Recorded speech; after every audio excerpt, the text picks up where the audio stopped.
policing vision of the current administration is effectively implemented at all levels. He commended the command for maintaining relative calm in the state in recent weeks, as reflected in situation reports. He acknowledged the dedication of officers of the command in ensuring the safety of lives and property across Abia State. He, however, noted that certain security concerns require strategic attention, referencing violent attacks and armed robbery cases in Aba, stressing that isolated incidents must be swiftly addressed to prevent escalation. Speaking on security developments in Umuahia and other areas, the DIG clarified that activities often described as cultism are more accurately manifestations of organized youth gang violence. He emphasized the need for intelligence-driven policing strategies to dismantle such criminal networks and curb violence and intimidation. He further highlighted the importance of strengthening collaboration between the police and key stakeholders, including academic institutions, noting that concerns about emerging threats within university environments. Now to the FCT. The Federal Capital Territory Police Command has rescued a 36-year-old woman, Mrs. Grace Anyokuku, who was allegedly held in chains and confined in a room by her own brother for more than 1 year and 4 months. Commissioner of Police in the command, CP Mohammed Sanusi, disclosed this on Monday while speaking on the incident. According to the CP, the command received a distress report on June 12, 2026, alleging that the victim, an indigent of Anambra State, was being unlawfully detained under inhuman conditions by her own brother, Mr. Chinedu Anyokuku. The police boss said a team of detectives from the Katampe division was immediately deployed to the scene following receipt of the report. He said upon arrival, the suspect became hostile and resisted the officers, refusing them access to the premises where he had confined his sister. He noted that officers, however, forcefully gained entry into the room and discovered the victim in chains in an extremely emaciated condition and lying in her own waist under deplorable sanitary conditions. The FCTCP further noted that the suspect was promptly arrested while the victim was rescued and rushed to a hospital where she is currently receiving medical treatment. Preliminary investigations, he added, revealed that the suspect had allegedly taken away the victim's son to an unknown location about 2 years ago and kept her in confinement to prevent the victim from questioning the whereabouts of her child. Following a recent anti-kidnapping and rescue operation led by the Commissioner of Police, FCT Command CP Ahmed Muhammad Sanusi on the 9th of June 2026 in Piazim area of the Federal Capital Territory, the CP led a follow-up tactical operation on 11th of June 2026 to an identified hideout used by the suspect around Pasi Hills, bordering Kaduna, Niger, and the FCT. According to a statement issued by the command spokesperson, SP Josephine Ade, the operation resulted in the arrest of 4 suspects named Yahaya Abdullahi, Muhammad Yunusa, Hawa Shafiu, and targets and subsequent attack locations. They further admitted that the group provides logistical support, including food, medical assistance, illicit drugs, and other supplies to the armed suspects operating in the surrounding areas. In another operation led by the Commissioner of Police on Monday, which was yesterday, to the identified location, the criminal hideout was completely dislodged and makeshift structures as well as storage facilities used by the suspects were destroyed, effectively disrupting their operational base in the area.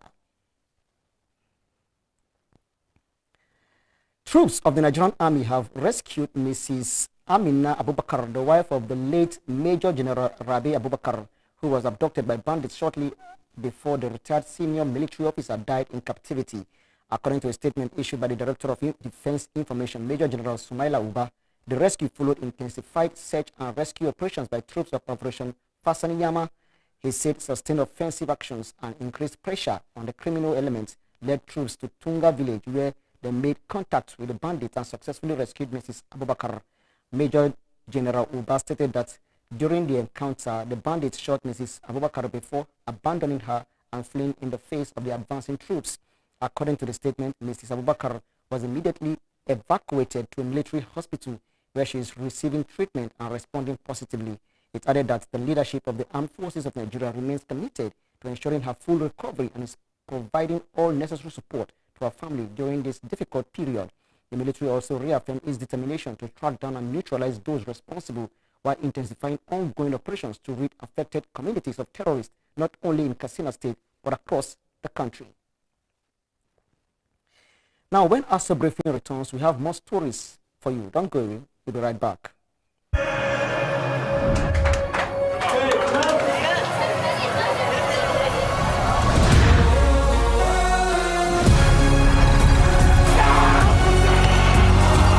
From June 11th till July 19th, everything fit way. The FIFA World Cup 2026 go happen. Touchlight all 104 matches on top 4 correct channels. Sharply grab your GoTV decoder, GoTenna plus 1 month jolly for only 15,000 naira. Live on Super Sport, only on GoTV. You are watching Aso Briefing. Don't forget that you can watch us live on DSTV channel 392, StarTimes TV channel 127, and on Free TV, look us up on channel 507. On the UHA band, you can find us on channel 38. Now we move ahead with all the news package. A federal high court in Abuja has ordered the Independent National Electoral Commission (INEC) to deregister 5 political parties: the African Democratic Congress (ADC), Accord Action Alliance (AA), Action People's Party (APP), and Zenith Labour Party (ZLP). Justice Peter Lifu ruled that the parties failed to meet constitutional requirements for continued registration, directing INEC to remove them from its register and bar them from participating in future elections, including the 2027 general elections. The court held that Section 225451 of the Constitution empowers INEC to deregister political parties that fail to secure the minimum electoral threshold required by law. Justice Lifu also ordered INEC to take similar action against any other party that does not meet the constitutional benchmark. The judgment has sparked strong reactions from opposition figures and affected parties. Former Senate President David Mark described the ruling as a threat to Nigeria's multi-party democracy, while the ADC vowed to challenge the decision at the Court of Appeal. However, former Jigawa State Governor Sule Lamido defended the judgment, stressing the need to respect court decisions. If implemented, the ruling will reduce the number of registered political parties in Nigeria from 22 to 17. In a similar vein, presidential candidate of the Social Democratic Party, the SDP, in 2027 general elections, Prince Adewale Adebayo, has condemned the proposed deregistration of some political parties, describing the move as unconstitutional, undemocratic, and a threat to Nigeria's democratic development. Adebayo on his X handle said there was no constitutional, legal, or moral justification for alternative political platforms to be suppressed through government-backed action by judicial orders. According to him, the development is particularly troubling as it comes barely days after the nation marked Democracy Day with celebrations, national honors, and renewed commitments to democratic values.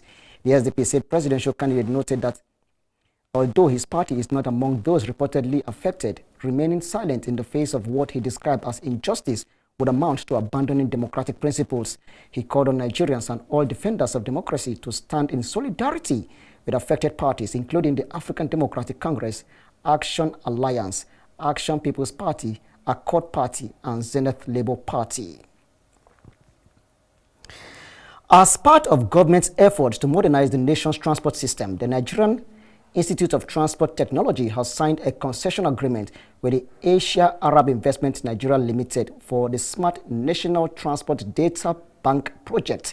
The ceremony held in Abuja under the auspices of the Egyptian ambassador to Nigeria, Mohammed Faoud, marks a shift from conception to implementation under a public-private partnership agreement.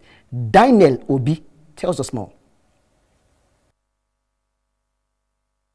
Former FRSC Corps Marshal Dr. Buboye Oyeyemi, who chaired the event, described the SNTDB as a major milestone and the foundation of a new national transport.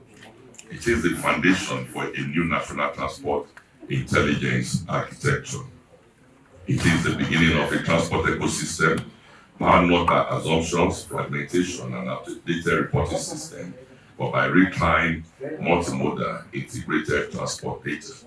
Representing the Permanent Secretary, Federal Ministry of Transportation, Mr. Olusegun Omotola, Director of Legal Services, said the project will run on a design, build, finance, operate, and transfer model with the AAI as the private partner. Additionally, under this partnership, Key project components will include the deployment of 250 solar-powered smart gantries at strategic locations nationwide, the establishment of traffic management centers in all 36 states and the Federal Capital Territory, the development of a central national data center, and the deployment of RFID-enabled smart e-tag technology for vehicle identification and monitoring.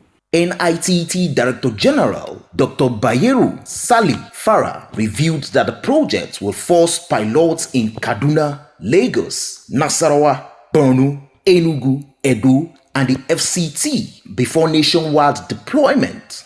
While today is a day of celebration, it is even more importantly the beginning of a new chapter.